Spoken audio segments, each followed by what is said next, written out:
Hey guys, what is up? I hope you all are having a great weekend. Happy to be back with another unique video. Please be sure to like the video and subscribe to the channel if you haven't already for more content like this in the future. This video will show a typical long drive practice session with my coach Bobby Peterson at the One Stop Power Shop. Bobby's been instrumental in my rise in sport of long drive over the past year and a half, helping take me from world number 5 with one victory in my career to world number 1 with a world title and 5 victories in our first year working together in 2019. I'm happy to have him on as my co-commentator in this video, so now I'll turn it over to him. Thanks for having me, Kyle. This is pretty fun to go out and show people what we actually do in a typical practice session here at the One Stop Power Shop. So this ought to be fun. Yeah, I think it's something a lot of people have been wanting to see.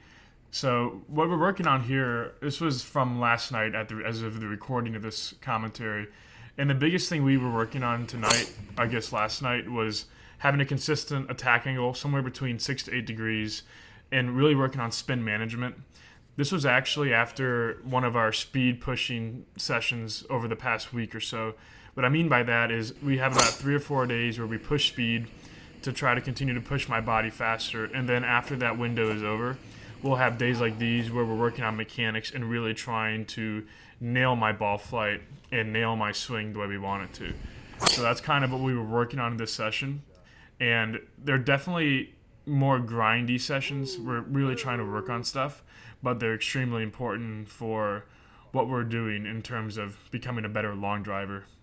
So I thought we'd go into how we first met. So we first met in I think it was it 2019? 2017. Well, we first met in 2017 at my first ever qualifier, but the first time we ever started actually talking about working together in an official capacity was 2018. 2018, we started talking a little bit at Occheon event. Yeah, and I had a really poor quarterfinal appearance, and I had a lot of speed. I was probably in the high 218, 220 range, but my aerodynamics and my ball flight was terrible. I was probably spinning it at about 3,000 RPMs and hitting these wipey fades and just getting destroyed on TV. And so I was just wasn't feeling very good about things in my hotel room after I lost. And I kind of went out into the casino we were staying in, which was right by the auction pavilion where we were competing after the tournament was over. And we basically started talking about things, and he'd already had his contracts locked in with his players for that year, but we kind of were talking about it throughout the year. And at the end of the 2018 season, I had a pretty average year, only got 1 win, and I was 5th in the world at the end of that year. And I went to his shop, the One Stop Power Shop, and I think it was like December 5th, 2018. December 5th. Yeah. And we started working together from there. So why don't you tell some of the viewers how our progression has been, and what we've tried to work on improving throughout the year in 2019 to get the results we've gotten. Yeah, I was kind of fortunate. Back up a little bit. I was kind of fortunate to actually see you compete at your first event, and I'm a fan of the sport as well as coach and club builder, but seeing new guys come into the sport, I want to study them, and kind of assess them, and then if they need my help, then I want to be there and be prepared for it. So I study most players when they come in, and I noticed real quick that obviously you knew how to hit a golf ball. You were very fast to begin with, and the thing that I thought you were doing at the time was pushing your speed, and somewhere along the way you were sacrificing ball striking skills and mechanics to push that speed. And I knew right off I could help you with trying to get that back by helping you achieve your speed goals, so that you could drop back to mechanics and then increase it again and hopefully hold on to those speed gains. So that's what we look for with it, and that's where we were started out at. Yeah, I when I came to see Bobby, I had a very over-the-top move. Basically, my club path would be somewhere around probably -4 to -5, which is way over the top. And I also had a very open stance. So what would happen is I would basically throw the club over the top with an open face, and my attack angle was only probably about 1 or 2 up. So I'd be squeezing the ball coming over the top, and I would produce a low riser that went left to right with a lot of spin, pretty much like that shot right there. You can see Bobby getting on me about it. And it just wasn't a very good recipe for distance. I mean, I was very fast, but I wasn't hitting it very far, relatively speaking. So you guys can see here how my feet are a lot more closed. That's to encourage a positive club path. we like to be around, and I know I didn't put it in any of the metrics there, but my club path is hovering right around a negative -0.5 to a 2, which is right where we want it. And so we want a slight draw bias is what we're trying to get. And that's actually a specific shot right there. You can see the attack angle up at 9.3. That's a much higher launch shot for downwind situations. And so we've been developing a lot of different shots. And essentially the goal we have is to, my swing originally was just over the top, spinny, squeezy, and now it's more from the inside with a more very consistent wrist release pattern. And obviously you guys can see the attack angle is about 7 or 8 or even 9 up. And you can see you like that one too. And so that's what we've been trying to do. And the spin rates have decreased, the speed has jumped up. And I just feel like I have a lot more control over what I'm doing with the driver in my hands. So it's been great. And the one that I like there, and the reason knuckleball is kind of good to point out, is I like to challenge Kyle by just, since we're using a TrackMan T4 and there's a monitor behind him, so I'm looking off into space sometimes.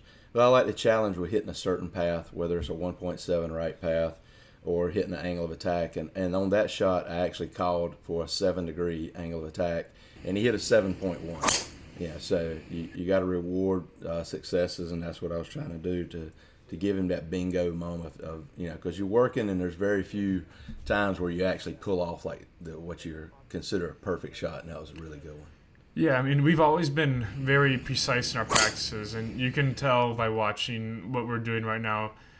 If it's anything less than a perfect shot, there's some frustration on both of our ends, and that's because we're always trying to improve and get better. And I've said this a lot in my interviews after TV rounds, but I don't really compare myself to other players, and I think that that's kind of rubbed off me from the way Bobby coaches me. He coaches me because he wants me to become the longest hitter I can possibly be. And so when we go into tournaments, we don't have any attachment to winning or losing. It's obviously great to win, but our only concern is reaching the full potential that we can have. And that's what really happened last year. And it's definitely a bummer that we've had COVID-19 shut down this year, because I believe this to be true, and I'm sure Bobby would agree, that this is the best I've hit it in my career, relatively speaking. Our numbers are really, really good. And the biggest thing that we didn't have last year that we have this year is my attack angle. We were always struggling last year with my attack angle. When it starts creeping under about 4 or 5 is when we start having problems with spin. And we've definitely fixed that this year completely. But we're just doing the best we can, continuing to work on stuff. And yeah, I think some of the fun things for me, both of us have a job to do, whether it's in practice or at a competition.